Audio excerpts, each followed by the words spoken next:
Live terakhir, live ke-10. Yohi. Akhirnya setelah sebulan live ke-10.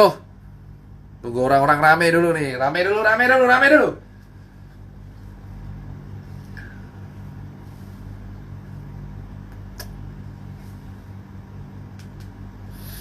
Terima kasih kawan-kawan. Fokus kita hari ini adalah solusi evaluasi kejadian setelah 9 yang terjadi. Yang pertama, banyak orang yang melaporkan. Banyak banget ada orang laporin teman. Gara-gara saya nge-repost atau apapun. Cuman saya nggak bahas itu, terserah lah. Dan resiko kalau kita bersuara tuh pasti ada ancaman laporan UITE dan kawan-kawan. Terserah lah. Toh hidup kita cuma sekali juga.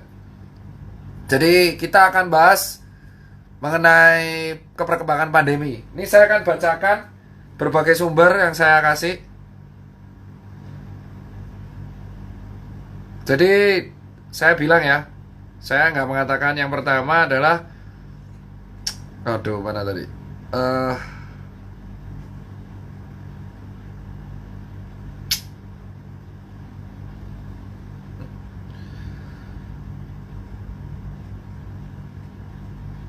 Jadi gini kawan-kawan, kita akan bahas mengenai syarat herd immunity.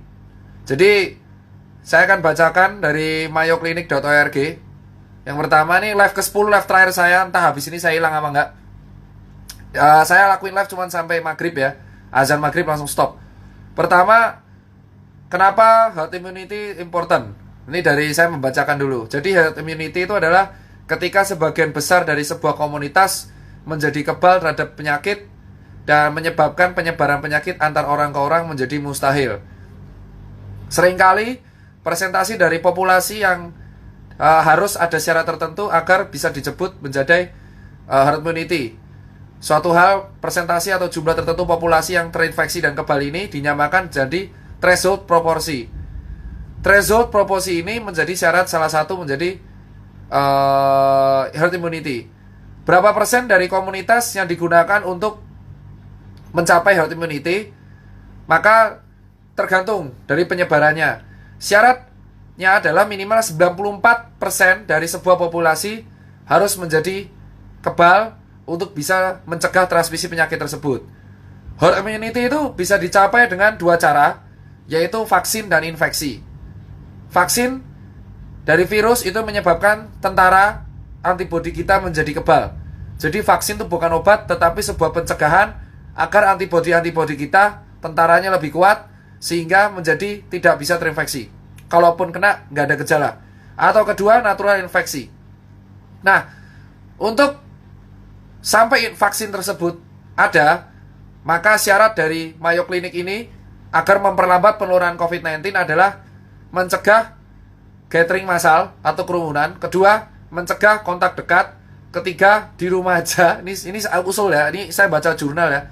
Terus mencuci tangan setiap waktu dengan sabun atau hand sanitizer.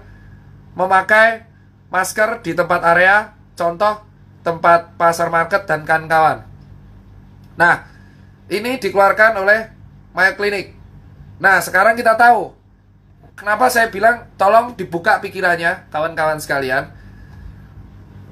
Vaksin COVAX, jadi ada sebuah organisasi yang dibuat sebuah gerakan yang dibuat oleh WHO. WHO membuat sebuah gerakan bernama COVAX. COVAX ini simbolnya adalah, bisa dicek di Google banyak, Working for Global Equitable Access to COVID-19 Vaccine. Dan COVAX ini dimulai oleh ACT Accelerator yang didanai oleh CEPI dan Gavi. Dan Gavi ini dimulai oleh si Bill and Melinda Gates Foundation. Di situsnya WHO, kenapa kita membutuhkan COVAX? Karena ini situsnya WHO, mengembangkan sebuah vaksin untuk melawan COVID-19 adalah tekanan yang paling penting di sekarang ini. Dan tidak ada yang bisa memenangkan perlombaan ini sampai semuanya menang. Jadi, COVAX menawarkan 1. Dosis minimal paling enggak 20% dari populasi negara. Penyebaran vaksin yang dilakukan oleh COVAX. Deliver vaksin secepat mungkin setelah tersedia. Mengakhiri fase akut dari pandemik dan membangun ekonomi. Saya cuman nih ya, ini COVAX. Silakan di capture. Jadi, saya mengajari kalian soal COVAX. COVAX ini diikuti oleh 170 negara. Jadi COVAX ini menjanjikan kalau kamu naruh duit di COVAX, kamu akan mendapatkan hal ini.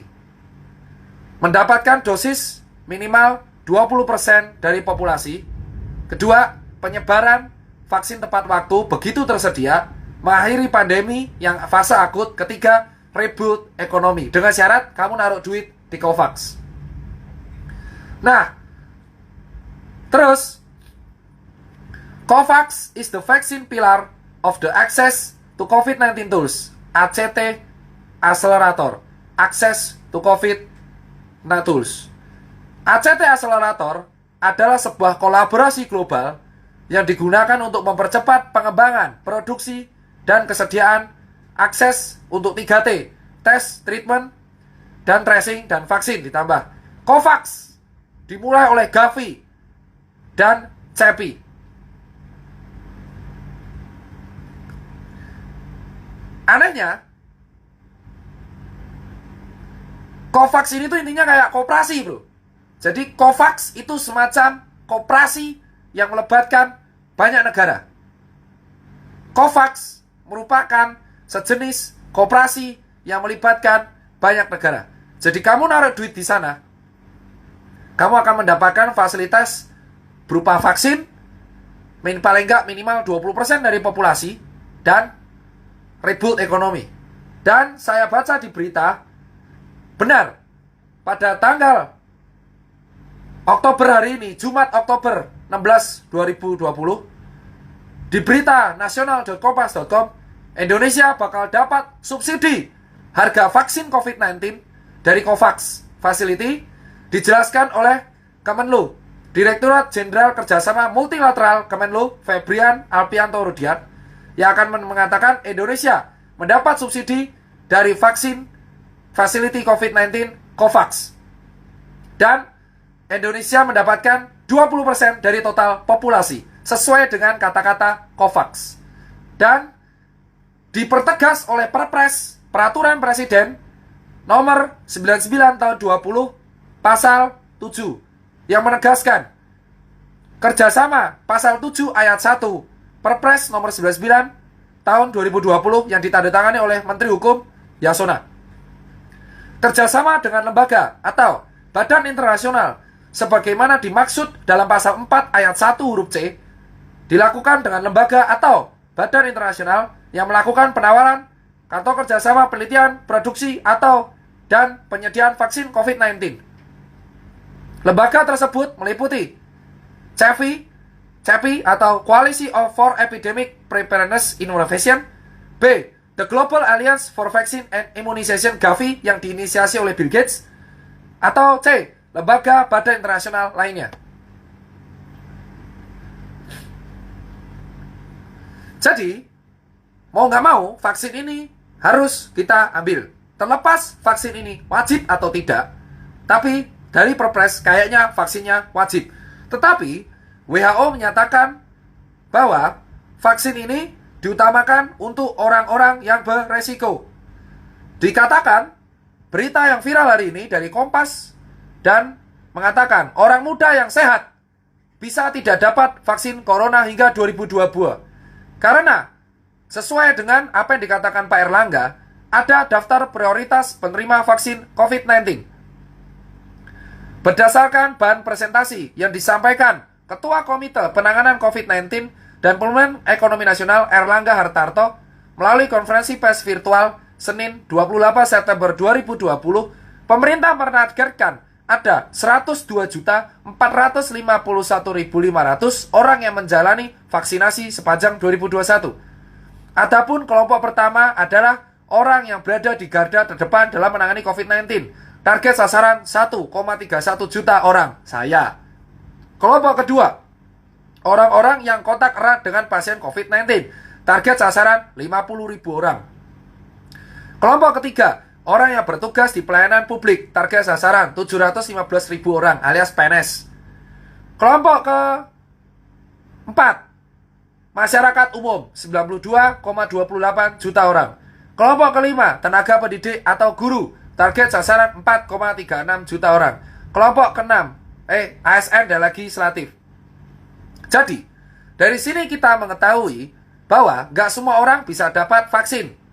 Nah, maka dari Perpres 99 nomor 2020 yang kita bekerja sama dengan Gavi, yang kita disubsidi oleh COVAX, yang kita juga harus membantu penyebaran vaksin secara adil, maka diutamakan orang beresiko, anak muda sehat, jangan mimpi.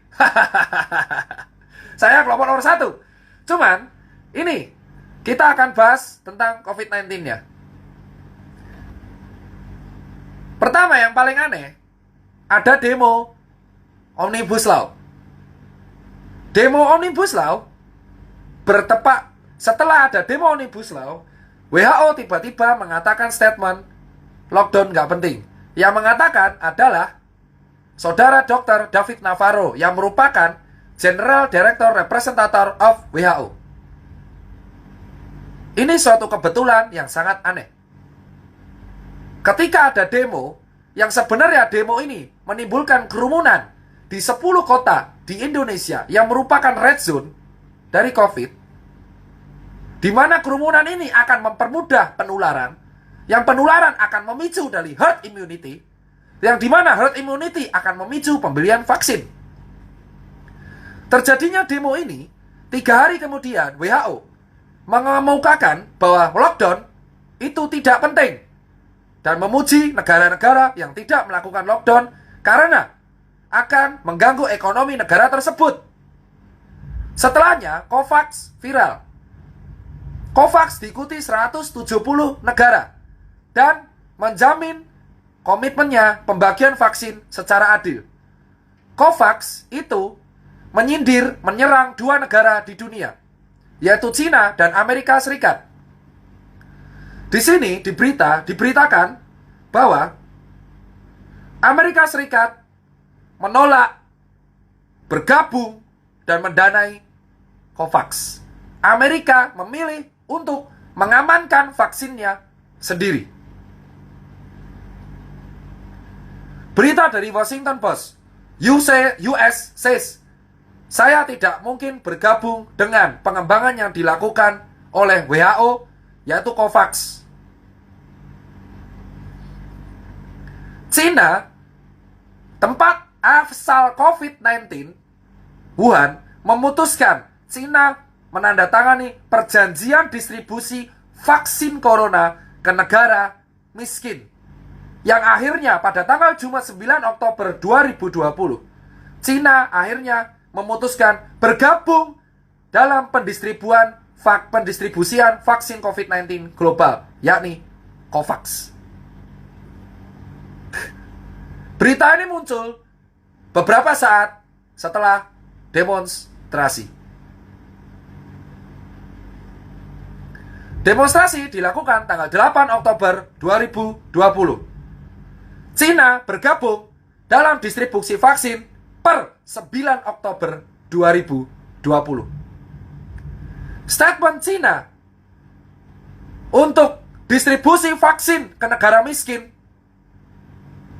itu Jumat 9 Oktober 2020. Ternyata logika liar saya mengatakan bahwa demo kemarin digunakan oleh para COVAX, elit global yang tergabung dalam COVAX 170 negara. Dan ini bukan omong kosong. Ada daftar negara dan negara adidaya terbesar yang gabung ke COVAX adalah China dan Inggris. Setelahnya, WHO menolak lockdown dan mendistribusikan vaksin. Tiba-tiba China masuk ke COVAX. Hanya satu negara adidaya yang menolak COVAX, yaitu Donald Trump dan Amerika Serikat.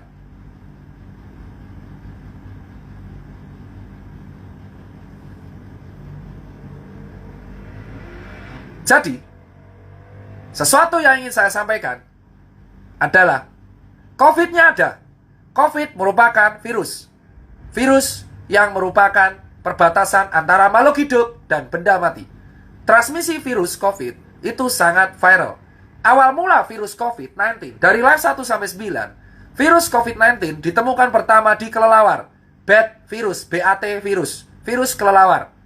Yang komposisinya protein nukleotidanya mirip mencapai 95%. Karena orang-orang Wuhan suka makan kelelawar, virus tersebut viral di Wuhan. Wuhan, Cina, pada bulan Desember 2019, itu merupakan salah satu kota paling sentral di dunia untuk perdagangan teknologi dan alur transportasi. Dari Wuhan akhirnya menyebar ke seluruh dunia. Karena turis Cina merupakan turis penyumbang pariwisata terbesar di beberapa daerah. Pada bulan Februari 2020, Indonesia telat menutup gate-nya. Kenapa telat menutup gate-nya? Karena kita masih menerima pemasukan terbesar, yaitu turis Cina.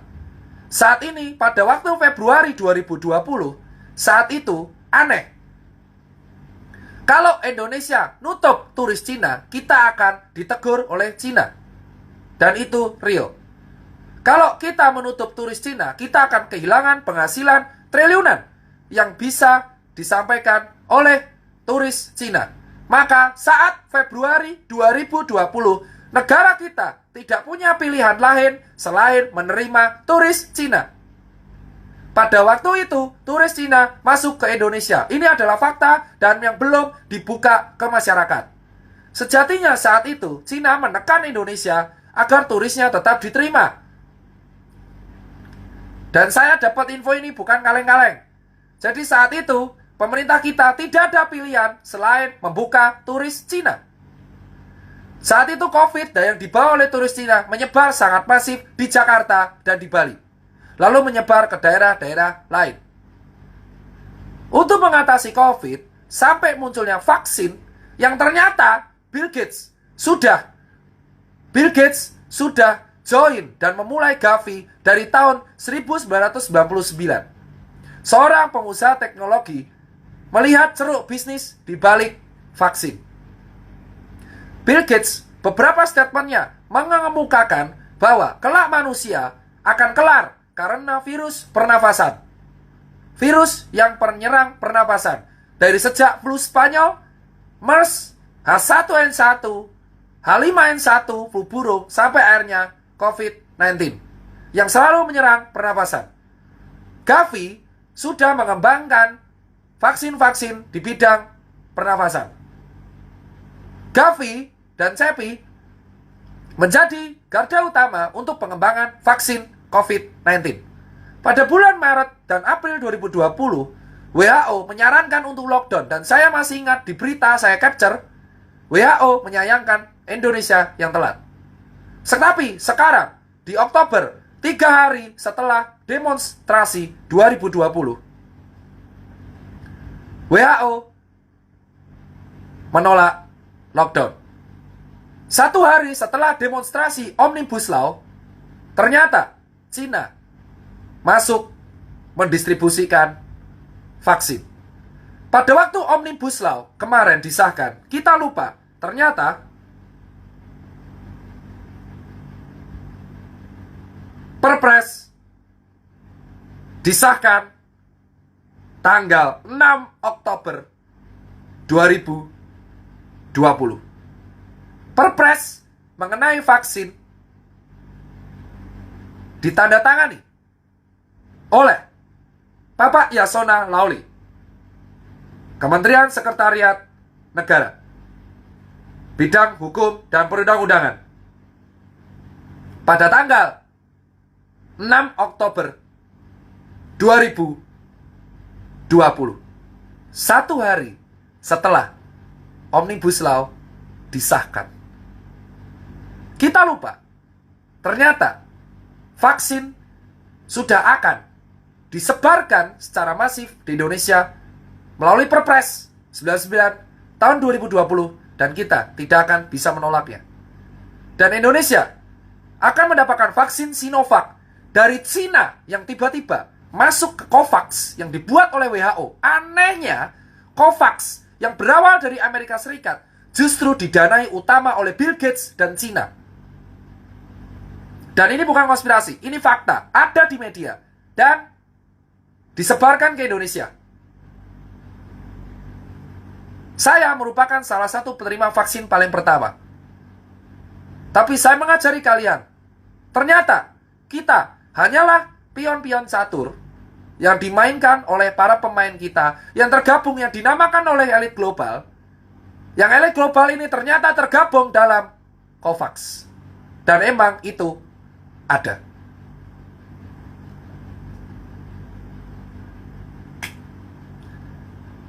Ternyata demo-demo yang ada di Indonesia ternyata mengaburkan sebuah fakta bahwa kita sudah menandatangani fakta vaksin dengan COVAX dan Gavi, CEPI, WHO.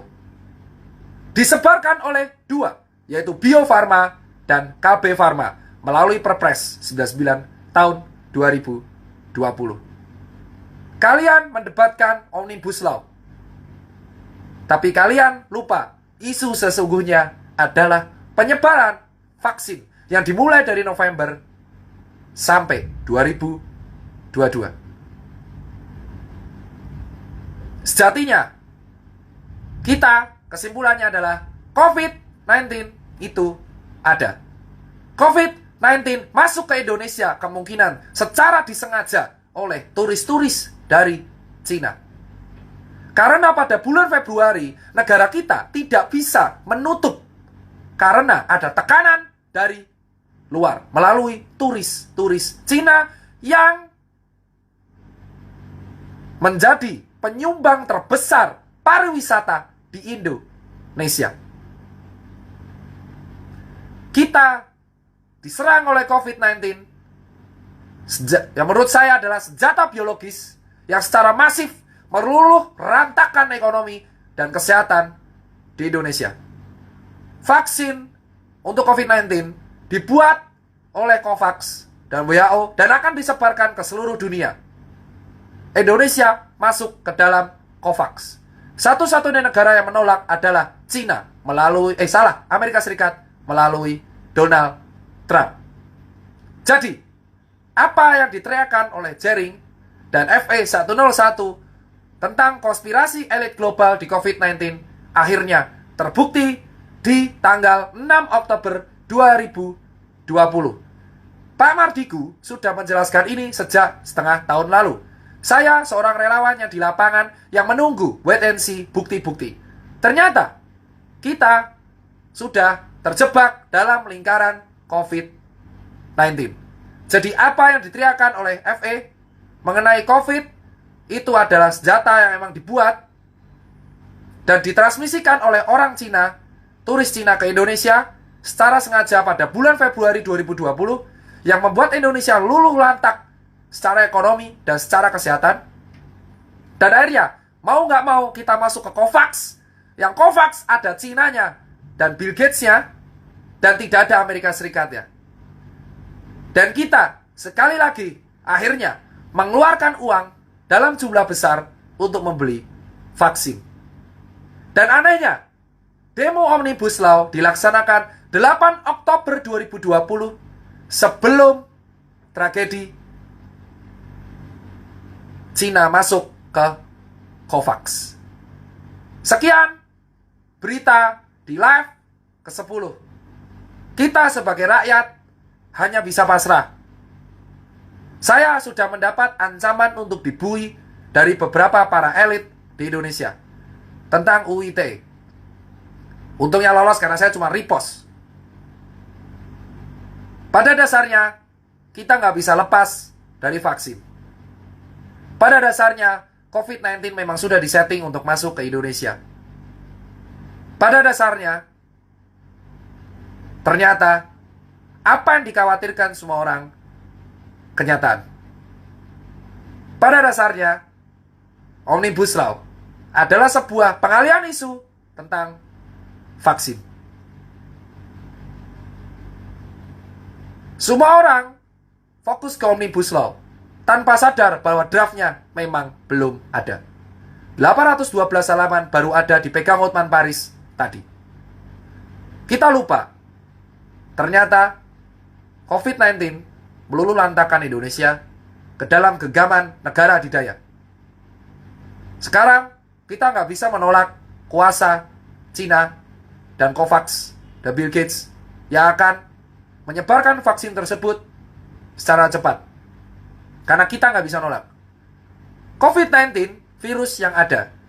COVID-19 perbatasan antara benda mati dan makhluk hidup. COVID-19 tidak ada obatnya. COVID-19 hanya bisa dicegah dengan tentara.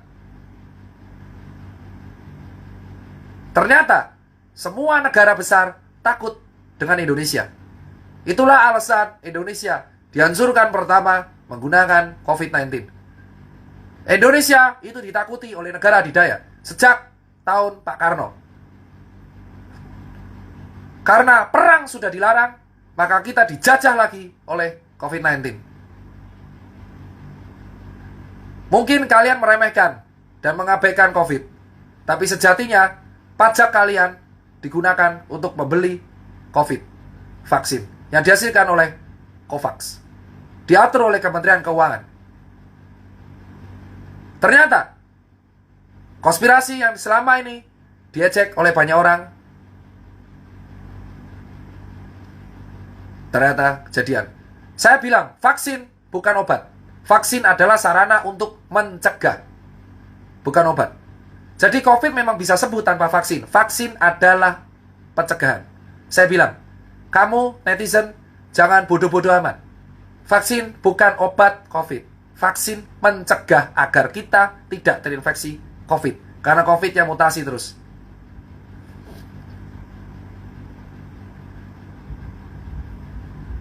Dan akhirnya, sekarang kita menikmati hasil. Kalian berdebat tentang Omnibus, tapi kalian lupa, COVAX dan Cina sudah menjajah kita lewat vaksin. Terima kasih telah menonton saya selama 10 live. Sebagai rakyat, kita hanya bisa pasrah,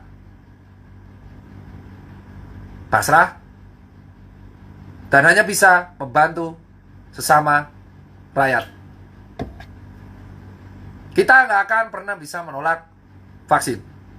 Mau kamu buat gerakan, tidak akan bisa menolak. Mau kamu menolak, nggak akan bisa. Kita terjebak dalam sistem. Dan kalian semua terfokus oleh Omnibus Law. Tapi lupa, vaksin akan sudah ke Indonesia menggunakan uang-uang rakyat, dan kita dikendalikan oleh Cina dan COVAX.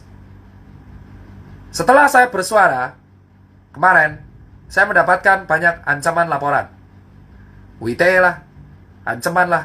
Saya gak takut. Jika saya bersuara berakhir dibui seperti kawan-kawan saya, ya sudah. Yang penting memang cara mencegah terinfeksi COVID itu vaksin. Sekian berita dari saya. Kita gak akan bisa nolak vaksin. Pasrah saja. Yang jelas, enjoy kalian semua yang berdebat dan lupa soal vaksin Perpres 99 tahun 2020. Selamat maghrib. Sukses buat Kemenkes, Pak Terawan dan kawan-kawan.